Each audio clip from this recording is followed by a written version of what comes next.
Hello and a very warm welcome to a brand new edition of To The Point with me, Frank Pereira, on Rajya Sabha Television. I have a very special guest with me on the program today. He's been the former Foreign Secretary to the country and also one of the foremost experts when it comes to China, Ambassador Shyam Saran. Thank you so much, Ambassador, for being a part of the program today.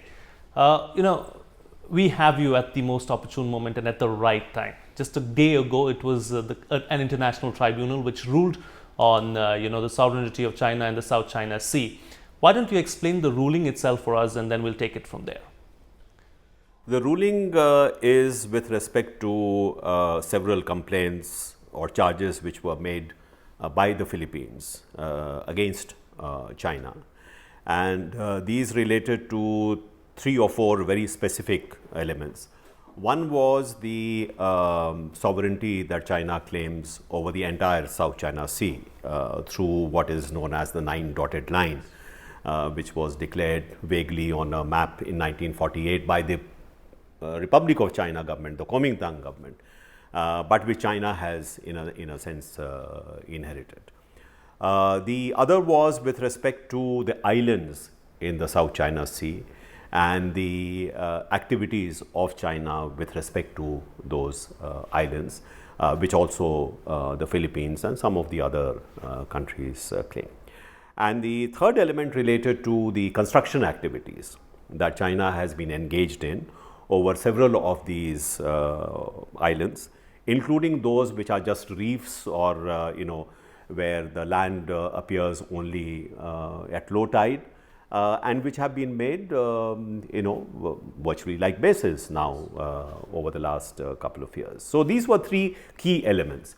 So with respect to the sovereignty over the whole of the South China Sea, which would be almost 85 to 90% of the sea, what the tribunal has said is that according to the law of the sea, to which China is a signatory, any jurisdiction over ocean space derives only from jurisdiction over land space. That means you can have territorial sea from the coast, you can have exclusive economic zone, again as an extension from the coast, you can have continental shelf, also extending from the land feature. Yes. And it had been agreed that earlier claims that countries may have had, that is parties to the law of the sea, may have had to say historic waters, or that traditionally they had control over certain ocean spaces. Those were voluntarily given up by the signatories to the convention. Therefore, China cannot claim the whole of the ocean space, which is the South China Sea, as historic waters, because according to the law of the sea, that is no longer relevant. So this was categorically rejected by the tribunal, and that's a very important judgment. Second, we come to the status of the islands. And there the importance of the ruling is that you cannot claim any territorial sea or exclusive economic zone on the basis of islands which are either not inhabited, cannot support human life, or which, as I said, when it is low tide, it appears, and when it is high tide, it disappears. What China has done by creating new islands, the tribunal award very clearly says that you cannot claim any kind of jurisdiction over the adjacent waters unless the condition that it is a proper island, it is inhabited, can support life. If that is not the case, you cannot really claim that. So this is also a rejection in a sense of whatever China has been doing on these islands, saying that whatever activity, human activity, has changed the character of the original island cannot now be a justification for claiming ocean space. Very important again judgment. Yes. And the third is a very serious indictment of the conduct of China, saying that you have violated the convention by actually endangering, through your activities of your coast guard or your vessels, by trying to prevent, say, the Philippines naval vessels or fishing vessels from fishing in areas which were traditionally their fishing grounds. So this is really charging them with endangering peace and security. Yes. So even if China says we reject this award, you know, the public relations impact, the political impact of this is very serious, you know, particularly for a country which is a permanent member of the Security Council, which has said in so many words that it upholds the existing international order, that it upholds international law. It cannot pick and choose what it upholds and what it does not.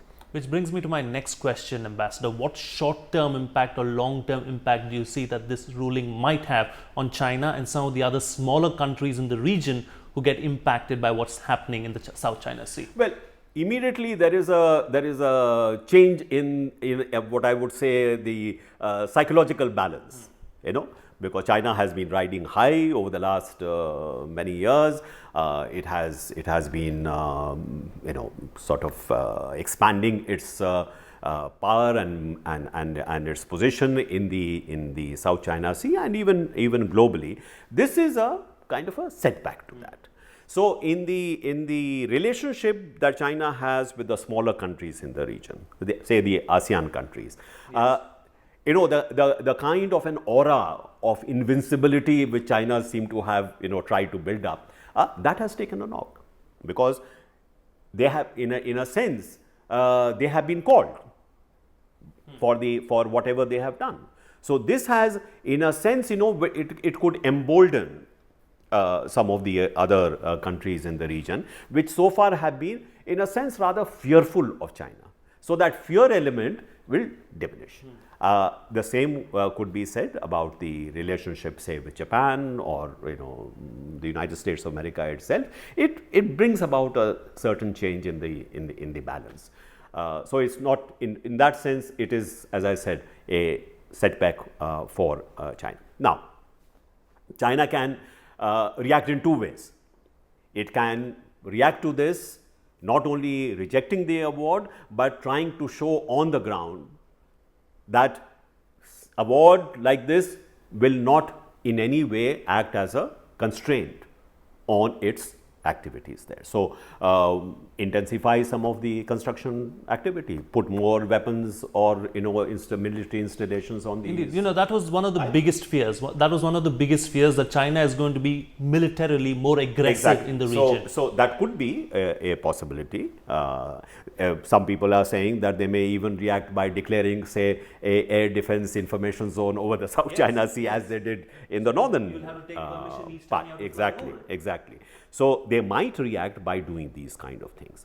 But my sense is that if they do this, they will only, in a sense, worsen the situation for themselves, because this will undermine what they have been trying to also project over the last several years, that they are a responsible power, that, you know, as a permanent member of the Security Council, they, as I said, they uphold the international order, they, you know, comply with international norms and international law. All that will lose credibility in a sense.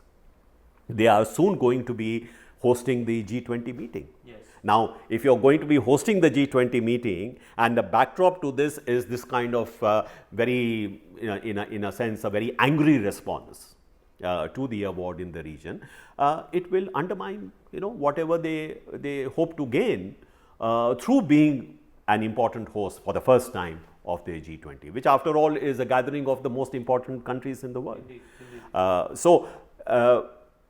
We would hope that they don't go in that direction.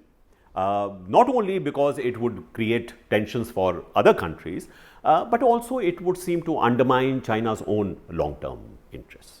Do you see any escalation? Do you see, you know, this issue being escalated to an extent where, you know, we've seen in the past how Russia has been isolated because of what's happening in Crimea, a similar kind of situation happening with China? I doubt whether something like that could happen, for the simple reason that the countries which could impose those kind of sanctions, they are actually joined at the hip with China as far as the economy is concerned, as far as trade is concerned, investment is concerned. So there is much more at stake in that sense than has been the case with Russia. So I do not expect that the United States of America will take the lead in getting a large number of countries to impose sanctions on China if it does not comply with the award. But I do certainly see that there will be greater pressures on China to restrain its activities, to behave more responsibly in the South China Sea. And I see that the Chinese have kept maybe perhaps some escape route for themselves by saying that they have always been ready for a dialogue with the countries in the region. Even the new Philippines government has said, yes, there is the award, but we are willing to sit across the table with China. China will probably grab that. So do you think that China has left itself that much of scope to negotiate? Because there has been massive rhetoric and back in China. Not so much negotiate, but to calm the situation down. Because I doubt whether China will ever acknowledge that it is giving up some of its territorial claims. That is not likely. So the rhetoric of strongly pressing their claims may continue, even while they engage, for example, in bilateral talks with the Philippines to, say, joint development, or, Scarborough Shoal, let us have some joint fishing, there, or, be much more serious in the ongoing dialogue on the code of conduct with ASEAN, which they had agreed to, but there has been very little progress in that. So it is possible that there would be more progress in that. I could see, for example, there could be some progress in confidence building measures. So how do you avoid serious incidents at sea? Some kind of a code of conduct with respect to encounters at sea. All those kind of things, without China actually adjusting its claims, could serve the purpose of at least reducing the temperature in the region, and China in a sense stepping back for a time and wait until maybe the situation is more propitious, or if it doesn't happen, okay, we'll see. There are at least 8 countries vying for space, in the South China Sea. After this particular ruling, do you think that some of the other countries who are, trying to establish themselves in the South China Sea be emboldened and try and take some steps against China? Say, for instance, Vietnam or some of the other countries. No, I don't see countries like Vietnam or say Indonesia or others taking steps against China. But as I said, the fear element that has in a sense inhibited many of the smaller countries in the region, that fear element has diminished considerably as a result of this ruling. Because this is the first time actually that a international body and a legally constituted international body has in fact so seriously indicted a major power. Indeed. So this in a sense dispels some of the fear element amongst the smaller ASEAN countries. In any case, these countries over the last several years have been engaged in a rather serious effort to build up their own military capabilities and naval capabilities, precisely because of the sense of threat from China. The relations between these countries and the United States, for example, has strengthened. The security understanding with a country like Japan, for example, has been upgraded. India too has become has a higher profile in the region than before, and we have security arrangements, as you know, with several countries in the region. The Malabar exercises, for example, is a very clear example of India increasing its presence and profile in the region. So I would imagine that with respect to these kind of activities of both the regional countries as well as the extra-regional countries, I would imagine that the countervailing kind of activity which we have been seeing, that is likely to continue. Indeed, now talking about India too reacted to what happened and what the tribunal said, and India said that all expected parties should sit down and deal with this in a calm manner. Now, talking about India and China, do you think that India's policy now towards China is going to change? Is there going to be any kind of a difference? No, I don't think there is going to be a difference. But I think again, India has been put in a stronger position politically because its own record compared to China has been actually quite exemplary. Because as you know, in the dispute that we had with Bangladesh on the maritime issue, we accepted the UNCLOS arbitration award, and we did not contest that. So in a sense, India's record stands in very sharp contrast to what China has done. So to that extent, the status and standing of India, international standing of India goes up, because if India wishes to be also seen as a responsible power, as a country which upholds international law, is a signatory to the UNCLOS, and it is not doing ifs and buts with respect to the norms of the UNCLOS. I think it puts us in a better light, projects us in a better light. Will it change anything on the ground? I doubt it very much. I mean, that is something which unless we build up our own strength, unless we make certain that both in terms of our economic strength, and in terms of our security capabilities, we do become a credible power, and other countries see us as a credible power. It is merely this award is not going to make a very big difference, substantial. Do you believe that what's happening in the East China Sea between North Korea and China and South Korea, as well as China, in the midst of everything, and the US also trying to take an active part in the region? China is clearly miffed with what the US is doing there in the region. They're opposed to the THAAD missile system being put up in South Korea. They do not want that to happen. Will that have any kind of bearing in what's going to happen in the South China Sea? Well, not directly, but it is part and parcel of what we see happening in the entire region. The United States of America continues to be a very formidable military presence in the region. What China has been objecting to is the fact that there are, sort of forward deployments by the United States in the region, very close to China's coast. Because the United States of America does not even recognize the 12-mile territorial limit, only 3 miles, and it has been carrying out reconnaissance activities and military deployments very close to China's shore, which the Chinese tolerated in the past, but now they consider themselves to be a major power in their own right, and therefore consider this to be the United States of America impinging on their interests. Now, this is not only true with respect to the South China Sea, it is with respect to the northern part also, because both South Korea and Japan are very major allies of the United States. So it is not a different situation with respect to the South China Sea and the northern part.